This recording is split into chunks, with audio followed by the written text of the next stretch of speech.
परंपरा भितर यही अनुष्ठान को सी बंचई रखिले। शास्त्र रे अच्छी सत्संग कले मनीष नव जन्म पाइता।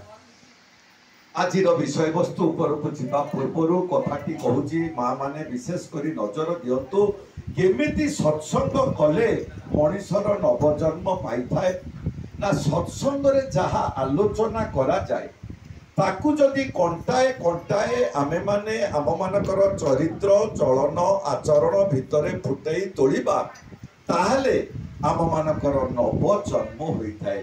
मनीष दुई थर जन्म निये गोटे बाप माँ ठारू आउ गोटे सद्गुरुंकर सत् मंत्र ग्रहण करी सत्संग केन्द्रिक जीवन यापन करबा ठारू।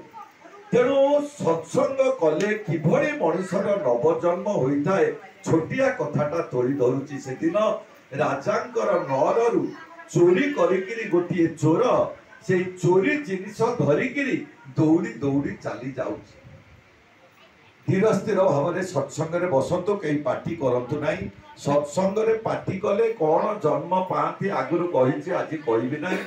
आउ जेतेबेले चोरटा दौड़ी दौड़ी जाउची सिपाही माने ताकू देखिकिरी ता पछरे गोड़ेले। चोर देखिला जदि सिपाही को हाबुड़े पड़ी जाए ताले मोर घरे रे तीन प्राणी छुआ आउ मोर बाप माँ समस्तंकर जीवन शेष हो जिवो। कारण ये मते राजांक पाखकू नहीं जिबे मोर निश्चित मृत्यु दंड दिया जिवो। विकल रे जेतेबेले सेही चोरी जिनिस को बैग रे पुरेई दौड़ी दौड़ी जाउची सुना रूपा टंका पैसा सेतेबेले सुनिला सेही ग्रामर शेष मुंडरे गोटे सत्संग होउची। बड़ विकल रे गोटे गछ मूल रे ताकू लुचेई देई थोई देई घोड़ेई देई जाई सत्संग रे बसी गला। जेतेबेले सिपाही माने देखिले चोरटा यही दिगरे आसिला आउ कहीं देखा जाउनी एठी तो सत्संग अछि होउची निश्चित यही सत्संग भितर चोर पसी जाइछि।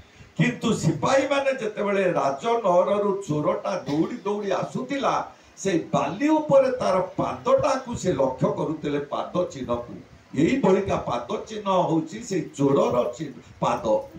आउ जेतेबेले सत्संग भितर बसिछंती सत्संग रे प्रवचन दिया जाउची। कौन दिया जाउची ना अपिचेत सुदूराचार। भगवान श्री कृष्ण गीता रे कहिथिले अर्जुन को भक्त श्रेष्ठ अर्जुन को अपिचेत सुदूराचार भजचे मन मानन्य भाग साधु रे बस मंतव्य सम्यक विवसित हिस। माने जदि चोर हेइथाउ डाकू हेइथाउ बदमाश हेइथाउ लफंगा हेइथाउ नष्ट चरित्र हेइथाउ